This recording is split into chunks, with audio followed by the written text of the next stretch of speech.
Hey hi guys எல்லாரும் எப்படி இருக்கீங்க? இந்த வீடியோல நாம இந்த டிராமாவுடைய அடுத்த பார்ட்டை தான் பார்க்க போறோம். இதுக்கு முன்னாடி பார்ட்ல போகியலுடைய அப்பா அம்மா கியோவுடைய அப்பான்னு எல்லாரையுமே குறுக்கு விசாரணை பண்றதுக்காக வர சொல்லியிருப்பாங்க. இப்போ முதல்ல போகியலுடைய அப்பா அம்மாவை விசாரிக்கிறதுக்காக உள்ள கூப்பிடுறாங்க. அவங்க உள்ள போன கொஞ்ச நேரத்திலேயே கியோவுடைய அப்பா உள்ள வராரு. அவர் வராருன்னு தெரிஞ்சதுமே போகியலுடைய அப்பா அம்மாவை பக்கத்து சீட்ல உட்கார வச்சுட்டு இவங்க ரெண்டு பேருக்கும் நடுவுல இவர் உட்காந்துக்கிறாரு. அதுக்கப்புறம் வக்கீலும் அவங்க மாத்தின பேரையும் அவங்களுடைய உண்மையான பேரையும் கன்ஃபார்ம் பண்ணிட்டு விசாரிக்க ஆரம்பிக்கிறாரு. அதே நேரம் ஹீரோயின் அவங்க இருக்க பில்டிங்க்கு வெளியே இருக்க பஸ் ஸ்டாப்ல அவங்களுக்காக காத்துட்டு இருக்கா. உள்ள வக்கீலும் அவங்க கிட்ட கேள்வியா அந்த ஐடென்டி தெஃப்ட முதல்ல யார் பண்ணதுன்னு கேக்குறாரு. அப்பாவும் நான் தான் பண்ணேன்னு சொல்லி ஒத்துக்கிறாரு. வக்கீலும் நீங்க ஒரு அரசாங்க வேலையில இருந்தவர், உங்களுக்கு இது இல்லீகல்ன்றது நல்லாவே தெரியும் தானே? எனக்கு தெரியும், இருந்தாலும் இதை நான் தான் பண்ணேன். சரி உங்க குடும்பத்துல இருக்கிற எல்லாருக்கும் இந்த விஷயம் தெரியுமான்னு சொல்லி வக்கீல் அம்மா கிட்ட கேட்க அம்மாவும் என் சின்ன பையனுக்கு தலையில அடிபட்டுச்சு, அதனால அவனுக்கு பழசு மறந்து போயிடுச்சு, அவனுக்கு இந்த விஷயம் தெரியாதுன்னு சொல்லிட்டு இருக்காங்க. போகியலுடைய அப்பா உடனே இவளுக்கும் இந்த விஷயம் தெரியாது, அப்புறம் என் பையன் கியோ அவனுக்கும் இந்த விஷயம் தெரியாது, எல்லாருமே வெறும் பேரை மாத்திருக்கோம் தான் நினைச்சிட்டு இருக்காங்கன்னு சொல்லிட்டு இருக்காரு. கியோவுடைய அப்பா உடனே அவன் போய் சொல்றான், எல்லாருக்குமே இந்த விஷயம் தெரியும், அவங்க பேரை மட்டும் மாத்தல வயசையும் மாத்திருக்காங்கன்னு சொல்லிட்டு இருக்காரு. இதை கேட்ட வக்கீலும் போகியலுடைய அம்மா கிட்ட நான் மறுபடியும் கேட்கிறேன், ஆனஸ்டா பதில் சொல்லுங்கன்னு சொல்றாரு. அம்மாவும் எனக்கும் தெரியும், என் பையன் கியோவுக்கும் தெரியும்னு சொல்லி ஒத்துக்கிறாங்க. அதே நேரம் வெளியே பயங்கர கடுப்புல இந்த வக்கீலுக்கு என்னதான் பிரச்சனை, நம்ம தான் எல்லா விஷயத்தையும் சொல்லி ஒத்துக்கிட்டோம்ல, அதுக்கப்புறம் எதுக்காக திரும்ப குறுக்கு விசாரணை பண்ணிட்டு இருக்காங்க, ஒருவேளை இந்த வக்கீல் அந்த ஆளு பக்கமா இருப்பானு சொல்லி கேட்டுட்டு இருக்கான். போகியலும் அமைதியாரா, யாருக்காச்சும் கேட்டுற போதுன்னு சொல்லி அமைதியா இருக்க சொல்றான். உள்ள வக்கீல் போகியலுடைய அப்பா கிட்ட நீங்க ஆல்ரெடி எல்லாத்தையும் கன்ஃபஸ் பண்ணிருக்கீங்களேன்னு சொல்லி கேட்க அப்பாவும் ஆமான்னு சொல்லிட்டு இருக்காரு. அதுக்கப்புறம் வக்கீல் கியோவுடைய அப்பா கிட்ட நீங்க எந்த காரணத்துக்காக வழக்கு போட்டிருக்கீங்கன்னு கேட்க கியோவுடைய அப்பாவும் ஏன்னா நான் பாதிக்கப்பட்டவன், நான் ஒரு குடும்ப தலைவன், என் கிட்ட இருந்து என்னுடைய குடும்பத்தை திருடிட்டு போயிருக்காங்க, நான் பார்த்துட்டு சும்மா இருக்க முடியுமா, அதுக்காக தான் நீங்க அவங்கள ஃபாலோ பண்ணீங்களோ, என் குடும்பத்தை கண்டுபிடிக்கிறதுக்கு நான் மட்டும் தான் முயற்சி பண்ணேன், அது எப்படி ஃபாலோ பண்றதாகும், ஏன் இப்படி மனசாட்சியே இல்லாம பேசுறீங்க, இந்த ரெக்கார்ட்ல இருக்கிறபடி பார்த்தா நீங்க உங்களுடைய ஃபேமிலியை அபியூஸ் பண்ணிருக்கீங்க, அதனாலதான் அவங்க உங்களை விட்டு போயிருக்காங்க, கரெக்ட் தானே? ஆமா, ஆனா அது 15 வருஷத்துக்கு முன்னாடி நடந்தது, அப்படி நடந்துகிட்டதுக்காக நான் இப்ப ஃபீல் பண்ணிட்டு இருக்கேன், நான் இப்ப மாறிட்டேன்றத உங்களுக்கு நிரூபிக்க பாக்குறேன், ஆனா அவங்க தான் எனக்கு வாய்ப்பு கொடுக்க மாட்டாங்க, அதனாலதான் அவங்க சலூனுக்கு போயிட்டு மோசமா நடந்துகிட்டீங்களா, இல்ல நீங்க தப்பா புரிஞ்சுக்கிட்டு இருக்கீங்க, இந்த ஆளு தான் என் குடும்பத்தை திருடிட்டு போயிட்டான்னு தெரிய வந்ததுக்கு அப்புறம் இவனை பாக்குறதுக்காக தான் நான் போனேன், நீங்க வேணா சிசிடிவி ஃபுட்டேஜை செக் பண்ணி பாருங்க, அதுல சாதா என்கிட்ட மோசமா நடந்துட்டு இருப்பான், நான் எதுவும் பண்ணல, அவன் தான் என்னுடைய கழுத்தை பிடிச்சி நெரிச்சான் தெரியுமான்னு சொல்லிட்டு இருக்காரு. இதை கேட்ட போகியலுடைய அம்மா கடுப்பாகிறாங்க. வக்கீலும் உங்களுடைய பையன் உங்ககிட்ட மோசமா நடந்துட்டு இருக்கானா அது ஒரு குற்றம் தான் சொல்லிட்டு இருக்காரு. இதை கேட்ட போகியலுடைய அப்பா பதறி போய் என் பையன் அப்படி பண்ணல, அவர் என்ன தாக்குறதுக்காக வந்தாரு, அதனால என் பையன் தடுக்கிறதுக்காக தான் அவருடைய சட்டையை பிடிச்சான், மத்த எதுவுமே பண்ணல, இது ஒரு செல்ஃப் டிஃபென்ஸ்னு சொல்லிட்டு இருக்காரு. இப்படி போகியலுடைய அப்பா காப்பாத்துறதுக்காக போராடிக்கிட்டு இருக்க கியோவுடைய அப்பா எல்லாம் அவருக்கு சாதகமா போய்கிட்டு இருக்குன்னு சொல்லி சிரிச்சிட்டு இருக்காரு. இதை வக்கீல் நோட் பண்ணிட்டு போகியலுடைய அப்பாவை அமைதியா இருக்க சொல்லிட்டு கியோவுடைய அப்பா கிட்ட பேரண்டியல் அபியூஸுக்கு உங்களுடைய பையனை நீங்க தண்டிக்கணும்னு நினைக்கிறீங்களான்னு கேட்க கியோவுடைய அப்பாவும் ஆமான்னு சொல்லிட்டு இருக்காரு. நீங்க உங்களுடைய ஃபேமிலி உங்களுக்கு திரும்ப வேணும்னு நினைக்கிறீங்க, அதனால தானே அவங்க மேல கேஸ் போட்டிருக்கீங்க,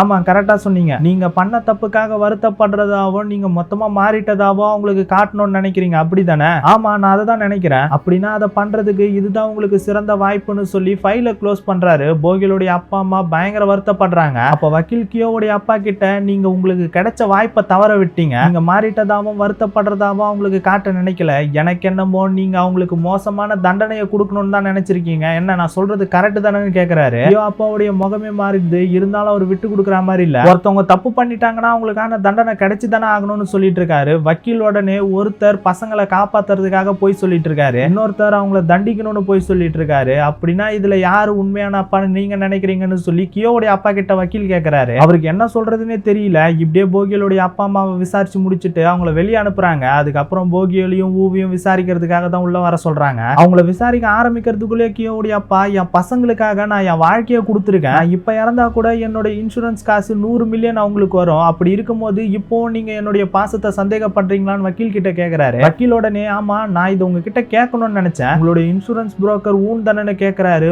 ஊனுடைய பேரை கேட்டதுமே போகியல் என்ன சொல்றீங்க ஊனா, ஏன் ஊனை உங்களுக்கு தெரியுமா என்ன? ஆமா தெரியும், அவனும் நானும் மிடில் ஸ்கூல்ல ஒன்னா படிச்சோம், அவர் ஜங்க பார்த்துட்டு போகும்போது அவருக்கு ஆக்சிடென்ட் நடந்துச்சு, அந்த விஷயம் உங்களுக்கு தெரியுமான்னு கேட்க போகியோல் எனக்கு தெரியாது, அவனுக்கு ஏதாச்சும் ரொம்ப அடிபட்டுச்சா என்ன, அவர் கிட்டத்தட்ட 4 மாசமா அன்கான்சியஸா இருக்காருன்னு சொல்லிட்டு இருக்காரு. அப்ப கியோவுடைய அப்பா உடனே நான் ஊன் மேலையும் கிட்டத்தட்ட 3 வித்தியாசமான இன்சூரன்ஸ் எடுத்திருக்கேன், ஏன்னா அவன் என் பையனுடைய ஃப்ரெண்டு, அவன் எனக்குமே பையன் தான், அப்படி இருக்கும்போது நான் எதுக்காக அவனை காயப்படுத்த போறேன்னு சொல்றாரு. வக்கீல் உடனே நான் நீங்க தான் அதை பண்ணீங்கன்னு சொல்லவே இல்லையே, நீங்க தானே அவன் என்ன பார்த்துட்டு போகும்போது ஆக்சிடென்ட் ஆச்சுன்னு சொன்னீங்க, அதனாலதான் நான் அப்படி சொன்னேன். நீங்க அவன் கண் முழிச்சதுக்கு அப்புறம் அவன்கிட்டயே கேட்டு பாருங்க. அன்னைக்கு அவன் எனக்கு கிஃப்ட் வாங்கிட்டு வந்து கொடுத்து எனக்கு தேங்க்ஸ் எல்லாம் சொல்லிட்டு போனான் தெரியுமான்னு சொல்லிட்டு இருக்காரு. உடனே அப்படின்னா நீங்க அதை இப்பவே கேட்டு தெரிஞ்சுக்கோங்க. 4 மாசத்துக்கு முன்னாடி அந்த கேஸை கவர் பண்ணது நான் தான். நேத்து தான் அவருடைய ஒய்ஃப் எனக்கு கால் பண்ணி அவர் கண் முழிச்ச விஷயத்த சொன்னாங்கன்னு சொல்லிட்டு இருக்கான். போகியல் உடனே ஏன்டா நீ இதை என்கிட்ட சொல்லல, அவங்க தாண்டா யார்கிட்டயும் சொல்ல வேணாம்னு சொன்னாங்க, ஏன்னா ஒரு வேளை இந்த ஆள் கண்டுபிடிச்சிட்டா அது அவங்களுக்கு டேஞ்சர்னு அவங்க நினைச்சாங்கன்னு சொல்லிட்டு இருக்கான். வக்கீல் உடனே ஊனால போன் மூலியமா அவருடைய ஸ்டேட்மெண்ட்டை கொடுக்க முடியுமான்னு சொல்லி கேட்க ஊவும் கொடுக்க முடியும்னு சொல்லிட்டு இருக்கான். அப்ப கியோவுடைய அப்பா உடனே நாம இங்க ஐடென்டி தெஃப்ட் பத்தின விஷயங்களுக்கான கேள்விகளை கேட்கறதுக்காக தானே வந்திருக்கோம், அப்புறம் எதுக்காக சம்பந்தமே இல்லாத வேற ஒரு கேஸை இதுக்குள்ள கொண்டு வரீங்கன்னு கேட்கிறாரு. வக்கீலும் சம்பந்தம் இருக்கா இல்லையான்றத ஊன் கிட்ட பேசினதுக்கு அப்புறம் தெரிஞ்சுக்கலாம்னு சொல்லிட்டு ஊனுக்கு கால் பண்றாங்க. ஊனும் கால் அட்டன் பண்றான். வக்கீல் போனை ஸ்பீக்கர்ல போட போகியோல் ஊன் கிட்ட ஊன் எப்படா இருக்க, நல்லா தானே இருக்க, உனக்கு எதுவும் பெருசா அடிப்படலன்னு கேட்க ஊனும் கியோ நீயா பேசுறன்னு கேட்க போகியோலும் ஆமான்னு சொல்லிட்டு இருக்கான். அப்போ ஊனுடைய ஒய்ஃப் கியோ நீ உங்க அப்பா கூட தான் இப்ப இருக்கன்னு கேள்விப்பட்டேன், அந்த ஆளை உங்க பக்கத்துல விடாதீங்க, அவனால உங்களுக்கு தான் பிரச்சனைன்னு சொல்லிட்டு இருக்கா. வக்கீலும் சரி நீங்க கொஞ்ச நேரம் இருங்க, நான் உங்ககிட்ட சில கேள்விங்களை கேட்கணும், அன்னைக்கு உங்களுக்கு ஆக்சிடென்ட் நடந்துச்சுல அதுக்கு முன்னாடி தானே நீங்க ஜங்க போய் பாத்தீங்கன்னு கேட்கறாரு. அவனும் ஆமான்னு சொல்லிட்டு இருக்கான். எப்படியாவது 4 மாசத்துக்கு முன்னாடி நடந்தது, இப்போ உங்களால அன்னைக்கு எக்ஸாக்டா என்ன பேசுனீங்கன்றத சொல்ல முடியுமா? உங்களுக்கு தான் அது 4 மாசத்துக்கு முன்னாடி, ஆனா எனக்கு என்னமோ அது நேத்து நடந்த மாதிரி தான் இருக்கு, என்னால எல்லாத்தையும் தெளிவா சொல்ல முடியும்னு சொல்லி போகியோல் கிட்ட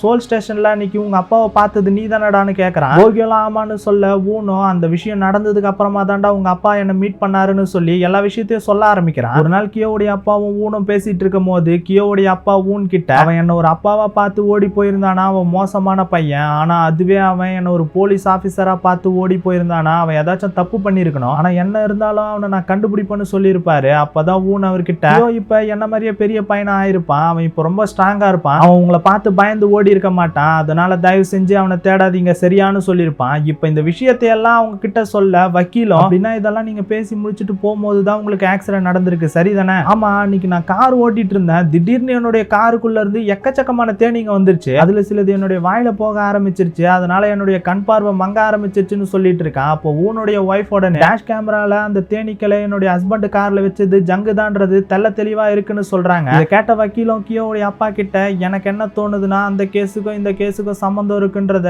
இதுவே ப்ரூவ் பண்ணிச்சோன்னு தோணுதுன்னு சொல்லிட்டு இருக்காரு. அதுக்கப்புறம் வக்கீல் கியோ கிட்ட அந்த டைம்ல ஊக்கு மெமரி லாஸா இருந்துச்சு, அதனால கியோ உங்ககிட்ட நான் கடைசி கேள்வியை கேட்கணும்னு நினைக்கிறேன், உங்க அப்பா ஐடென்டி தெஃப்ட் பண்ண விஷயம் உங்களுக்கு தெரியுமான்னு கேட்கிறாரு. போகியோலும் போல்டா ஆமா எனக்கு தெரியும்னு ஒத்துக்கிறான். ஏன் உங்களுக்கு வேற எதுவும் ஆப்ஷன் இல்லையா, நீங்க லீகலாவே நேம் மாத்தி இருக்கலாமே, நாங்க அப்படி பண்ணியிருந்தா இவர் எங்களுடைய ரெக்கார்டு வேணும்னு சொல்லி ரெக்வஸ்டா கேட்டு இருந்தாலே எங்களை ஈஸியா கண்டுபிடிச்சிருப்பாரு, நீங்க உங்களுடைய நேம் மாத்தினதுக்கு அப்புறம் இவர் உங்களை கண்டுபிடிக்க கூடாதுன்னா முன்கூட்டியே ரெக்கார்ட்ஸை யாருக்கிட்டையும் கொடுக்க கூடாதுன்னு சொல்லி ஒரு ரெக்வஸ்ட்டை ஃபைல் பண்ணிருக்கலாம்ல, அது வேலை செஞ்சிருக்குமே, நீங்க சொல்ற இந்த சட்டம் அந்த காலத்துல கிடையாது, ஒருவேளை இந்த சட்டம் அந்த காலத்துல இருந்திருந்தா எங்க அப்பா ஐடென்டி தெஃப்ட் பண்ணிருக்க மாட்டாரு, எங்க அப்பா எங்களை பாதுகாக்கணும்னு நினைச்சாரு, அதனால அவருக்கு அப்ப வேற வழி இல்லைன்னு சொல்லிட்டு இருக்கான். இப்படியே எல்லாரையும் விசாரிச்சு முடிச்சதுக்கு அப்புறமா அனுப்புறாங்க. வெளியே வந்து பார்த்தா பயங்கரமா மழை பெஞ்சிட்டு இருக்கு. போகியோலும் சரி நீங்க இங்கே இருங்க நான் போய் குடை வாங்கிட்டு வரேன்னு சொல்லிட்டு போக பாக்குறேன். ஆனா ஹீரோயின் தான் இவங்களுக்காக காத்துட்டு இருந்தால, பயங்கரமா மழை பெஞ்சிட்டு இருக்கிறதால அவ ஆல்ரெடி கடைக்கு போயிட்டு இவங்களுக்காக கொடையை வாங்கிட்டு வந்துட்டு இருக்கா. வந்தவா அவங்க எல்லாருக்கிட்டையும் நீங்க உங்களுடைய வேலையை நல்லபடியா முடிச்சிட்டீங்கன்ற மாதிரி சொல்லிட்டு இருக்கா. அம்மாவும் அவளை கட்டி பிடிச்சிட்டு தட்டி கொடுத்துட்டு இருக்காங்க. இதே எல்லாரும் அங்க இருந்து கிளம்புறதுக்காக வரும்போது கியோவுடைய அப்பா மழையில அப்படியே நனைஞ்சிக்கிட்டே சோகமா நின்னுட்டு இருக்காரு. இதை பார்த்த அம்மாக்கு மனசு கேட்கல, அவர்கிட்ட போக பாக்குறாங்க. அப்பாவும் தடுக்க பாக்குறாரு, இருந்தாலும் அவங்க பரவாயில்லன்னு சொல்லிட்டு நேரா கியோவுடைய அப்பா கிட்ட போய் அவங்க கிட்ட இருக்கிற கொடையை கொடுத்துட்டு போகியோலுடைய அப்பா கூட அங்க இருந்து கிளம்பி போறாங்க. கியோவுடைய அப்பாவும் அவங்களை அப்படியே பார்த்துட்டு இருக்காரு. டே ரான்ச்சோ ஹீரோயினுடைய ஆல்பம்கான வீடியோவை ஷூட் பண்றதுக்கான செட்டை ரெடி பண்ணிட்டு இருக்காங்க. அப்ப அங்க வந்த ஹீரோயின் ரான்ச்சோ கிட்ட அவ நோட்ல எழுதி வச்ச ஒரு பாட்டை கொடுக்குறான். அந்த பாட்டு வேற எதுவும் கிடையாது, ரான்ச்சோடைய அம்மா சின்ன வயசுல ரான்ச்சோக்காக ஒரு பாட்டை பாடி இருப்பாங்களா, அது கூட ரான்ச்சோக்கு ஞாபகம் வரலன்னு சொல்லி கஷ்டப்பட்டிருப்பாங்க, அந்த பாட்டை தான் எழுதி கொண்டு வந்திருக்கா. ஒரு வேலை ரான்ச்சோடைய அம்மாக்கு ஞாபகம் வந்தப்ப அந்த பாட்டோடைய வரிகளை ஹீரோயின் கிட்ட சொல்லியிருப்பாங்க போல. அதோட இப்ப ஹீரோயினுக்காக போட்ட அந்த செட்டுல ரான்ச்சோவை அந்த பாட்டை பாடுறதுக்காக ரெடி பண்றா. இப்படியே ரான்ச்சோவை கூட்டிட்டு வந்து உட்கார வச்சு அவங்க கிட்ட ஒரு கிட்டாரை கொடுத்துட்டு உங்களால முடிஞ்ச பெஸ்ட்டை நீங்க பண்ணுங்க ரான்ச்சோன்னு சொல்றா. அதோட ரான்ச்சோடைய அம்மாவையும் அந்த செட்டுக்கு கூட்டிட்டு வந்துடுறாங்க. ரான்ச்சோ ரொம்ப சூப்பரா அந்த பாட்டை கிட்டார் வாசிச்சுட்டே பாடிட்டு இருக்காங்க. இதை பார்த்துட்டு இருந்த ரான்ச்சோடைய அம்மாக்கு அவ்வளவு சந்தோஷமா இருக்கு. இப்படியே ரான்ச்சோ பெர்ஃபார்ம் பண்ணி முடிச்சதுக்கு அப்புறமா அந்த செட்டை கலைக்கிறாங்க. இதை பார்த்துட்டு இருந்த ரான்ச்சோவும் ஹீரோயின் கிட்ட உனக்காக கஷ்டப்பட்டு இந்த செட்டை போட்டேன், ஆனா நீ இப்படி வேஸ்ட் பண்ணிட்டிய, எனக்கு என்னமோ வேஸ்ட் ஆன மாதிரி தோணல ரான்ச்சோ, நீ ரொம்ப நல்லவ தான், ஆனா நீ இப்படி மத்தவங்கள பத்தியே யோசிச்சுட்டு இருந்தா நீ சக்சஸ் ஆக முடியாது. ரான்ச்சோ உங்களுக்கு ஒண்ணு தெரியுமா, நான் அந்த தீவுல இருந்தப்ப போகியோல் என்கிட்ட ஒரு தடவை நான் உங்களை மீட் பண்ணதுக்கு அப்புறம் என்ன பண்ணுவேன்னு கேட்டான், நானும் உங்க உங்க முன்னாடி பாட்டு பாடுவேன்னு சொன்னேன். அவனும் அதுக்கப்புறம் என்ன பண்ணுவேன்னு கேட்டான். அந்த டைம்ல எனக்கு நான் உங்களை மாதிரி ஆகணும்னு சொல்லணும்னு தோணுச்சு. இப்பவும் சொல்றேன் ரான்ச்சோ, எனக்கு உங்களை மாதிரி ஒரு சிங்கர் ஆகணும். என்ன மாதிரி ஒரு சிங்கர் ஆகணுமா? என்னால என்னுடைய அம்மா உங்களுடைய கனவை விட்டு கொடுத்துருக்காங்க. என்ன மாதிரியே ஒரு சிங்கர் ஆக போற. நீங்க அப்ப எப்படிப்பட்ட சிங்கரா இருந்தீங்கன்னு எனக்கு தெரியாது ரான்ச்சோ. ஆனா என்னுடைய கண்ணுக்கு நீங்க ஒரு சூப்பரான சிங்கர். ஆனா இன்னைக்கு எனக்கு தெல்ல தெளிவா தெரிஞ்சிருச்சு ரான்ச்சோ, நான் எப்படிப்பட்ட ஒரு சிங்கர் ஆகணும் அப்படின்னு சொல்லிட்டு இருக்கேன். ரான்ச்சோவும் எப்படிப்பட்ட சிங்கர் ஆகணும்னு கேக்குறாங்க. ஹீரோயினும் எனக்கு வார்த்தையால சொல்ல தெரியல ரான்ச்சோ, இன்னைக்கு நீங்க ஒரு சிங்கரா பாடுனீங்கல்ல, இதே மாதிரி எக்ஸாக்டா நான் இருக்கணும்னு நினைக்கிறேன் ரான்ச்சோன்னு சொல்லிட்டு இருக்கா. அப்ப ரான்ச்சோ ஹீரோயின் கிட்ட என்னுடைய குரல் போனப்ப நான் என்ன நினைச்சேன் தெரியுமா? நான் சிங்கிங்க விரும்புறேன், ஆனா சிங்கிங் என்ன விரும்பல போல, அதனாலதான் என்ன அனாதையா விட்டுட்டு போயிடுச்சுன்னு நினைச்சேன். ஆனா இன்னைக்கு எங்க அம்மாவை பார்த்தப்பதான் என்னால சிங்கிங்க விட்டு கொடுக்க முடியாதுன்றதே எனக்கு புரிஞ்சிச்சுன்னு சொல்லிட்டு இருக்காங்க. இத கேட்டதும் ஹீரோயினுக்கு ரொம்ப சந்தோஷமா இருக்கு. ஒரு பக்கம் வீட்டுல போகியலுடைய அப்பா ஊக்கு ஹேர் கட் பண்ண ரெடி பண்ணிட்டு இருக்காரு. அப்ப ஏதோ போஸ்ட் வந்திருக்கிறதா சொல்றாங்க. ஊடைய அப்பாவும் என்னடா மறுபடியும் ஏதாச்சும் குறுக்கு விசாரணையான்னு சொல்லி பதட்டத்தோட போய் வாங்குறாரு. ஊவும் அம்மாவுமே ஆர்வமா அது என்னன்னு கேட்க, அப்பா அவங்க 2 பேர்கிட்டயும் என்னுடைய கிரெடிட் கார்டு எக்ஸ்பயர் ஆயிடுச்சுல, அதுக்காக புதுசு ஒன்னு ஆர்டர் போட்டிருந்தேன், அதுதான் வந்திருக்குன்னு சொல்லிட்டு இருக்காரு. அப்பதான் அவங்க 2 பேருக்குமே நிம்மதியா இருக்கு. இப்படியே மேனேஜர் ரான்ச்சோ இப்போ ஒரு பர்ஃபார்ம் பண்ணாங்கல்ல ஒரு செட்ல, அந்த வீடியோவை ஒரு ஆர்டிக்கலா போட்டு அதை பாங்குக்கு அமுச்சு வைக்கிறான். அதை பார்த்த பாங்கு ரான்ச்சோ அதுல ரொம்ப சூப்பரா பாடி இருக்கிறதால அவங்கள வச்சு ஒரு ஆர்டிக்கலை வெளியிடுறான். அந்த ஆர்டிக்கலை ரான்ச்சோ அவங்க அம்மா கிட்ட படிச்சு காட்டுறாங்க. அதுல ரான்ச்சோ ஆர்ஜே என்டர்டைன்மெண்ட்டுக்கு ரிஸ்க் கிடையாது, அவங்க ஒரு லெஜெண்ட்ன்ற மாதிரி போட்டிருக்கான். ரான்ச்சோ இதை படித்ததும் அவங்க அம்மா ரொம்ப சந்தோஷப்படுறாங்க. இப்படியே கடைசியா சந்தோஷத்தோடயே ரான்ச்சோடைய அம்மா இறந்து போயிடுறாங்க. அவங்க இறந்து போனதுக்கு அப்புறமா அவங்க அம்மா இருந்த ரூமை வெக்கேட் பண்ணி அவங்களுடைய திங்ஸ் எல்லாம் எடுத்துட்டு போறதுக்கு வராங்க. ரான்ச்சோக்கு ஹெல்ப்பா ஹீரோயினும் மேனேஜரும் தான் வந்திருக்காங்க. ஒரு பக்கம் வக்கீல் கிட்ட இருந்து போகியோடைய ஃபேமிலிக்கும் கியோவுடைய அப்பாக்கும் லெட்டர் வருது. லெட்டர் வந்த விஷயத்த போகியோல் ஹீரோயினுக்கு கால் பண்ணி சொல்ல, ஹீரோயினும் வேக வேகமா போகியோடைய வீட்டுக்கு வந்துட்டு இருக்கா. அதே நேரம் ரான்ச்சோ அம்மாவுடைய ரூமை வெக்கேட் பண்ணிட்டு இருக்கும் போது ஒரே ஒரு டிரா மட்டும் க்ளோஸ்ல இருக்குன்னு சொல்லி மேனேஜர் சொல்ல,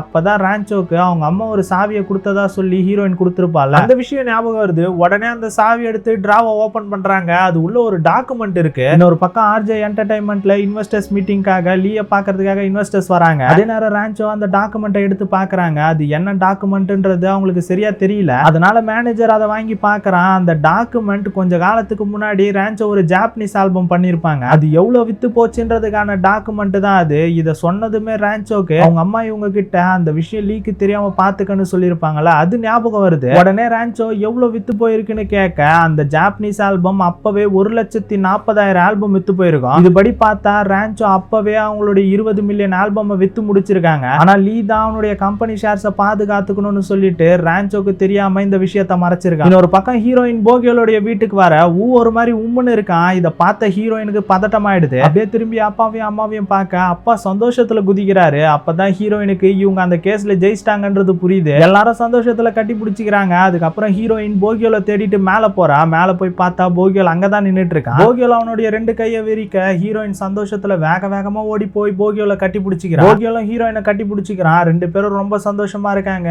ஹீரோயினும் போகியோல கிஸ் பண்றா. ஆனா இன்னொரு பக்கம் தோத்து போன ஜங்கு அவருடைய வீட்டுல ரொம்ப கோவமா உட்காந்துட்டு இருக்காரு. இப்படியே கிறிஸ்மஸ் வருது. ஹீரோயினும் அம்மாவும் சேர்ந்து கிறிஸ்மஸுக்காக வீட்டுல எல்லாத்தையும் ரெடி பண்ணிட்டு இருக்காங்க. அப்ப அங்க ஊனுடைய ஒய்ஃபும் வராங்க. ஹீரோயினுக்கு அவளுடைய சின்ன வயசு ஃப்ரெண்டுன்னு தெரிஞ்சதுமே ஓடி போய் கட்டி பிடிச்சிட்டு கண்கலங்க ஆரம்பிச்சிடறா. போகியோலுமே இப்போ ஊனுக்கு எப்படி இருக்குன்னு சொல்லி விசாரிச்சுட்டு இருக்கான். 2 பேருமே அவங்களுடைய சின்ன வயசு ஃப்ரெண்டுங்களை பார்த்த சந்தோஷத்துல ஜாலியா பேசிட்டு இருக்காங்க. அதே நேரம் போகியோலுடைய அப்பா கடைக்கு வந்து கேக் வாங்கிட்டு அந்த கேக்ல அவர் சொல்றதை எழுதி கொடுக்க முடியுமான்னு கேக்குறாரு. அவங்களும் தாராளமா எழுதலாம், என்ன எழுதணும்னு நீங்க கொஞ்சம் எழுதி கொடுங்கன்னு சொல்லி ஒரு கார்டை கொடுக்குறாங்க. போகியோலுடைய அப்பா எழுதும் போதே ஒரு மாதிரி எமோஷனா அதை எழுதிட்டு இருக்காரு. ஆனா அவர் என்ன எழுதினாருன்னு தெரியல. அப்படியே அவர் எழுதி முடிச்சுட்டு கார்டை அவங்க கிட்ட கொடுக்குறாரு. அப்போ அவர் பக்கத்துல டக்குன்னு வந்து நிக்கிறான். இவர் பயந்து போய் நீயா, நீ இங்க என்ன பண்ணிட்டு இருக்க?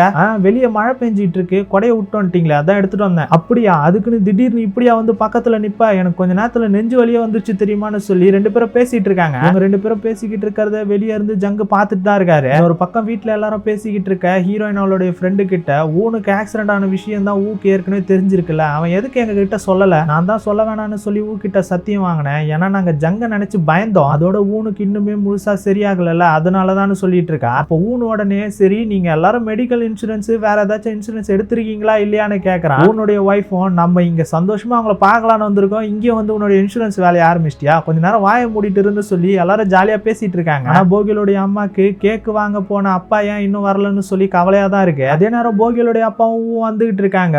அப்பா கிட்ட அப்பா கேக்கு மேல ஏதாச்சும் எழுதுறன்னு சொல்லி கேவலமா எழுதி எழுதி வைக்கலையே. ஏய் அதெல்லாம் நான் எதுவும் எழுதலடா. சரி நீ எதுக்கு நான் எதனா கேவலமா எழுதுவேன்னு சொல்லிட்டு இருக்க? அப்படின்னா நீங்க எழுதிருக்கீங்க. சரி சொல்லுங்க என்னத்த கேவலமா எழுதுனீங்க? உங்க எல்லாரும் எனக்கு ரொம்ப பிடிக்கும் அந்த மாதிரி ஏதாச்சும் எழுதுனீங்களா என்ன? ஏய் நான் தான் எழுதலன்னு சொல்றேன்ல, நான் அப்படிலாம் எதுவும் எழுத மாட்டேன்டா வாடான்னு சொல்லி 2 பேரும் பேசிட்டு போய்கிட்டு இருக்காங்க. இப்படி இவங்க போய்கிட்டு இருக்கும் போதே கொடைய வச்சுட்டு எதிரில் வந்த ஜங்கு கத்திய வச்சு போகியலுடைய அப்பா கழுத்திலே ஒரு கோடை போட்டு போயிடுறாரு. போகியலுடைய அப்பாவும் சரிஞ்சு கீழே விழுறாரு. ஊக்கு ஒண்ணுமே புரியல, அப்பா அப்பான்னு கூப்பிட்டு இருக்கான். அப்பதான் அவருடைய கழுத்துல இருந்து ரத்தம் வர்றத பார்த்துட்டு பதறி போய் யாராச்சும் ஆம்புலன்ஸுக்கு கால் பண்ணுங்களான்னு சொல்லி கத்திட்டு இருக்கான். சுத்தி இருக்கிற மக்களும் ரத்தத்தை பார்த்ததும் பதட்டமாயிடுறாங்க.